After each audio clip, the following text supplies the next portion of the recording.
అమరజీవి పొట్టి శ్రీరాములు. అమరజీవి పొట్టి శ్రీరాములు. అమరజీవి పొట్టి శ్రీరాములు. అమరజీవి పొట్టి శ్రీరాములు ఆంధ్ర రాష్ట్ర సాధన కొరకు ఆమరణ నిరాహార దీక్ష చేసి ప్రాణాలర్పించి అమరజీవి అయిన మహాపురుషుడు పొట్టి శ్రీరాములు ఆంధ్రులకు భాషా సంయుక్త రాష్ట్రాల ఏర్పాటుకు కారణభూతుడైనాడు. మహాత్మా గాంధీ బోధించిన సత్యం, అహింస, హరిజనోద్ధరణ అనే ఆశయాల కొరకు జీవితాంతం కృషి చేసిన మహనీయుడు పొట్టి శ్రీరాములు. జననం పొట్టి శ్రీరాములు 1901 మార్చి 16, భారతదేశం, అన్నాపిళ్ళై, జార్జి టౌను, మద్రాసు. మరణం 1952 డిసెంబర్ 15, మద్రాసు. మరణ కారణము ఆమరణ నిరాహార దీక్ష. నివాస ప్రాంతం నెల్లూరు, మద్రాసు.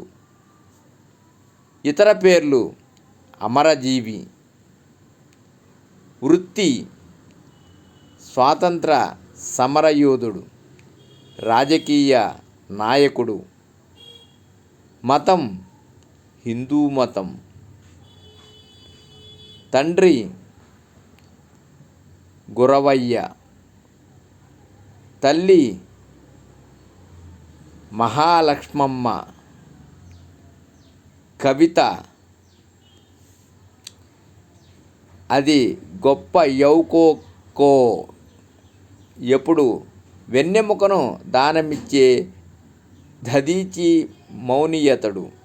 యది ఏమి ఘనత కాయము కోసి ఇచ్చెను శిబి చక్రవర్తి ప్రసిద్ధుడతడు. అది ఒక లెక్కయ ఎడుగులు 3గా ధరనిచ్చే బలియు వదాస్యుడతడు. యది లెస్సయ మేన ననగళించిన సొమ్ము లడుగనిచ్చెను కర్ణుడగునే దాతయనుచు. స్వర్గపురి రథ్యాలందు సురలు పొట్టి శ్రీరాముల యుధంతమును దలచి ఎక్క జంపడి తలయూచి యాడు భాష లందగించెను మేఘగజ్జాంతముల. సామవేదం జానకి రామశర్మ. పొట్టి శ్రీరాములు 1901 మార్చి 16న మద్రాసు జార్జి టౌను అన్నాపిళ్ళై వీధిలోని 165వ నంబరు ఇంటిలో గురవయ్య, మహాలక్ష్మమ్మ దంపతులకు జన్మించాడు. వారి పూర్వీకులతో ప్రస్తుత శ్రీ పొట్టి శ్రీరాములు నెల్లూరు జిల్లాలోని పడమటిపాలెం గ్రామం. 20 ఏళ్ల వరకు శ్రీరాములు విద్యాభ్యాసం మద్రాసులోనే జరిగింది. తరువాత బొంబాయిలో శానిటరీ ఇంజనీరింగ్ చదివాడు. తరువాత గ్రేట్ ఇండియన్ పెనిన్సులర్ రైల్వేలో చేరి దాదాపు 4 ఏళ్ళు అక్కడ ఉద్యోగం చేశాడు. అతని జీతం నెలకు 250 రూపాయలు. 1928లో వారికి కలిగిన బిడ్డ చనిపోయాడు. తర్వాత కొద్ది రోజులకే అతని భార్య కూడా చనిపోయింది. 25 ఏండ్లు వయసు కలిగిన పొట్టి శ్రీరాములు జీవిత సుఖాలపై విరక్తి చెంది ఉద్యోగానికి రాజీనామా చేశాడు. ఆస్తిపాస్తులను తల్లికి, అన్నదమ్ములకు పంచిపెట్టి గాంధీజీ అనుయాయిగా సబర్మతి ఆశ్రమం చేరాడు. స్వాతంత్రోద్యమంలో పాల్గొన్నాడు. స్వాతంత్రోద్యమంలో పాత్ర. పొట్టి శ్రీరాములు 1930లో ఉప్పు సత్యాగ్రహంలో పాల్గొని జైలు శిక్ష అనుభవించాడు. తర్వాత మళ్ళీ 1941-42 సంవత్సరాల్లో సత్యాగ్రహాలు, క్విట్ ఇండియా ఉద్యమాల్లో పాల్గొనడం వల్ల 3 సార్లు జైలు శిక్ష అనుభవించాడు. 1985లో ప్రచురింపబడిన ఆంధ్ర ఉద్యమం committee for history of Andhra movement అధ్యయనంలో పొట్టి శ్రీరాములు మహాత్మా గాంధీల మధ్య అనుబంధం గురించి ఇలా రాయబడింది. సబర్మతి ఆశ్రమంలో శ్రీరాములు సేవ చరిత్రాత్మకమైనది. ప్రేమ, వినయం, సేవ, నిస్వార్థతలు మూర్తిభవించిన స్వరూపమే శ్రీరాములు. అతని గురువు ప్రపంచానికే గురువు. సత్యాన్ని, అహింసను ఆరాధించే ప్రేమమూర్తి. దరిద్ర నారాయణుల ఉద్ధతికి అంకితమైన మహానుభావుడు. శ్రీరాములు తన కర్తవ్య దీక్షలను ఉత్సాహంగా నిర్వహిస్తూ ఆశ్రమంలో అందరి మన్ననలను కులపతి గాంధీ ఆదరాన్ని చూరగొన్నాడు.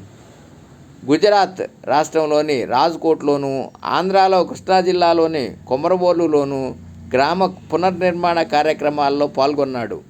కొమరబోలులో ఎన్నేని సుబ్రహ్మణ్యం నెలకొల్పిన గాంధీ ఆశ్రమంలో చేరాడు. 1943-44లో నెల్లూరు జిల్లాలో చరకా వ్యాప్తికి కృషి చేశాడు. కులమతాలు పట్టింపులు లేకుండా ఎవరి ఇంట్లోనైనా భోజనం చేసేవాడు.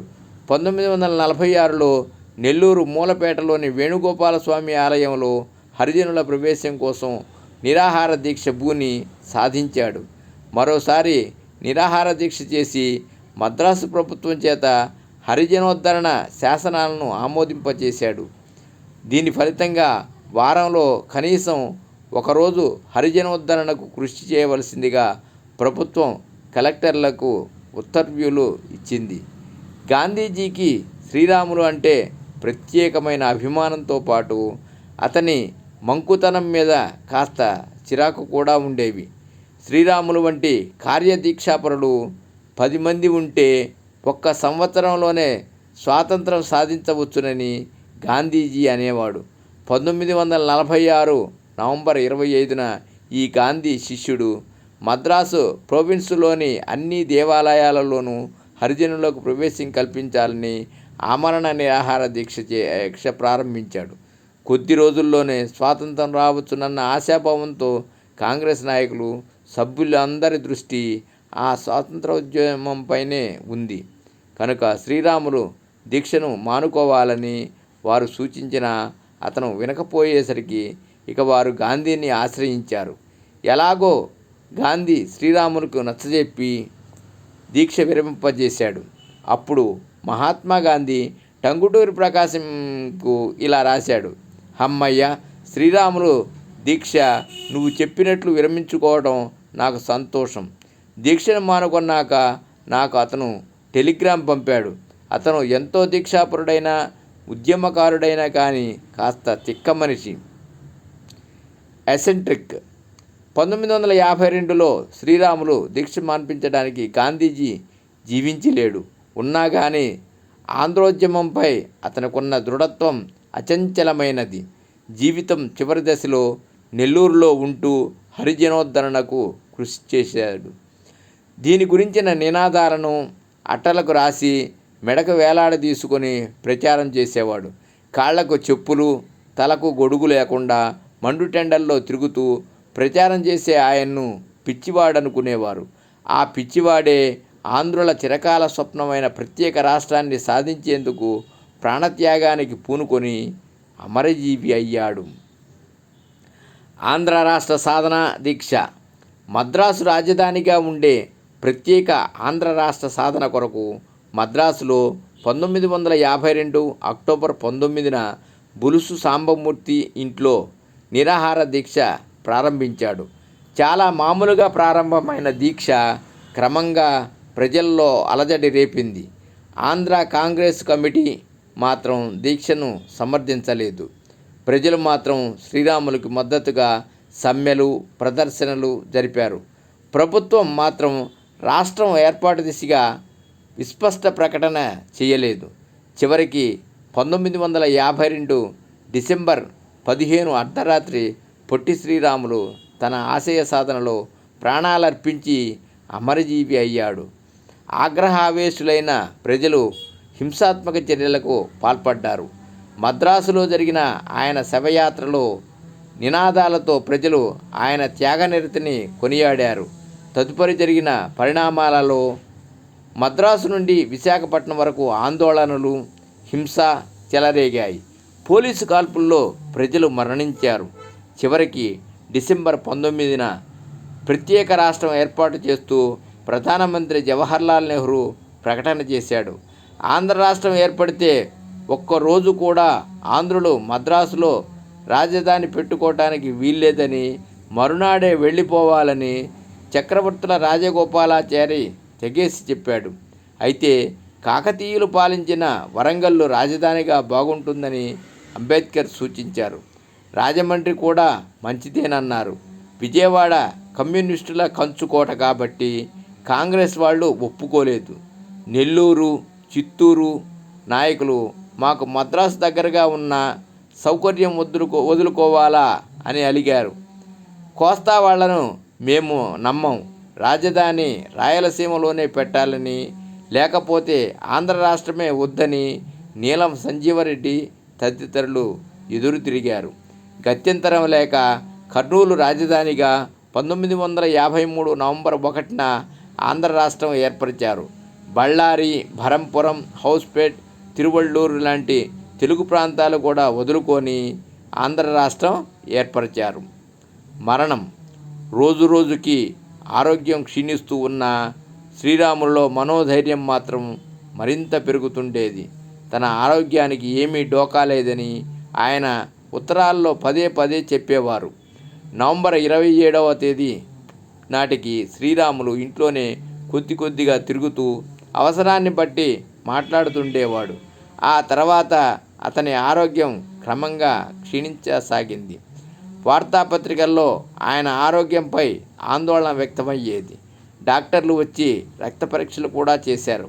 నిద్రపోయే సమయంలో తప్పితే ఆయనకి ఎల్లప్పుడూ నోట్లో లాలాజలం కారుతుండేది. నిమిషానికి చొంగ కారుతుండేది. తరచూ వాంతులయ్యేవి, ఎక్కిళ్ళు, తుమ్ములు వచ్చేవి. అప్పటికే ఆయన అలసిపోవటం, పైగా వాంతులు తుమ్ములతో మరింత కష్టంగా ఉండేది. డిసెంబర్ 5వ తేదీ నాటికి ఎక్కిళ్ళు, తుమ్ముళ్ళు తగ్గిన శీత విరోచనాలు మొదలయ్యాయి. దాంతో మరింత నీరసించారు. శిబిరంలోని అందరూ గాబరా పడ్డారు. నిరాహార దీక్షకు కూర్చునే ముందు ఆయన రోజుకు 3 సార్లు నీటిలో నిమ్మకాయ రసం, కొంచెం తేనె కలిపి తీసుకుంటానని ప్రకటించారు. ఇప్పుడు అవి కూడా వాంతులైపోయేవి. కొన్ని సందర్భాల్లో నెత్తురు పడ్డది. ఇక ఆత్మార్పణం వారం రోజులు ఉందనగా శ్రీరాములు పూర్తిగా లేవలేని, మాట్లాడలేని స్థితికి వచ్చారు. డిసెంబర్ నెల కావడంతో విపరీతంగా చలి. దాంతో ఆయన వణుకుతుంటే ఎప్పుడు చొక్కా వేసుకొని శ్రీరాములకి చొక్కా తొడిగారు. ఆయన బాగా నీరసించిపోవడంతో గ్లూకోజ్ ఇవ్వాలని డాక్టర్లు చెప్పారు. అప్పటికే మాట్లాడలేని స్థితిలో ఉన్న శ్రీరాములు వద్దకు చేయి ఊపుతూ సూచించారు. ఉద్యమం ఉధృతం కావడం, ప్రభుత్వం స్పందించకపోవడం, ఆయన రోజుకి నీరసం కావడంతో ఓ రోజు గురుసు సాంబమూర్తి నరసింహలతో మాట్లాడారు. క్రమక్రమంగా దేహం బలహీనమయ్యి స్పృహ తప్పిపోయిన దీక్ష నిర్విఘ్నంగా కొనసాగాలని కోరుకున్నారు.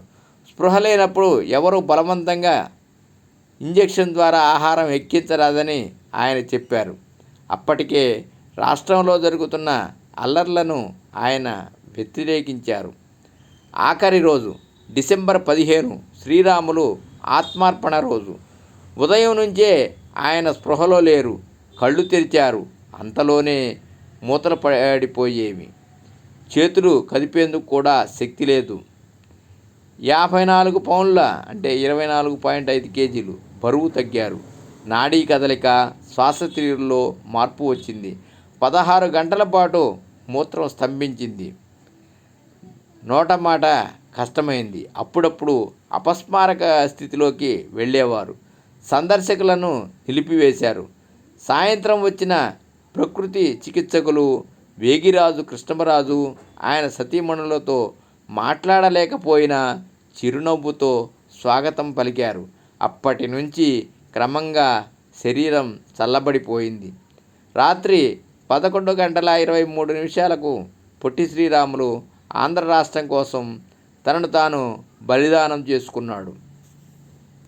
పొట్టి శ్రీరాములు మద్రాసు, మైలాపూర్, రాయపేట హైరోడ్డులో శ్రీరాములు అమరజీవి అయిన 126వ నంబర్ ఇంటిని ఆయన స్మృతి చిహ్నంగా ఆంధ్రప్రదేశ్ ప్రభుత్వం కాపాడుతున్నది. ఈ మహనీయుని జ్ఞాపకార్థం రాష్ట్ర ప్రభుత్వం పొట్టి శ్రీరాములు తెలుగు విశ్వవిద్యాలయం స్థాపించింది. నెల్లూరు జిల్లా పేరును 2008లో శ్రీ పొట్టి శ్రీరాములు నెల్లూరు జిల్లాగా మార్చారు. సర్వే జనా సుఖినో భవంతు. ఓం నమ శివాయ.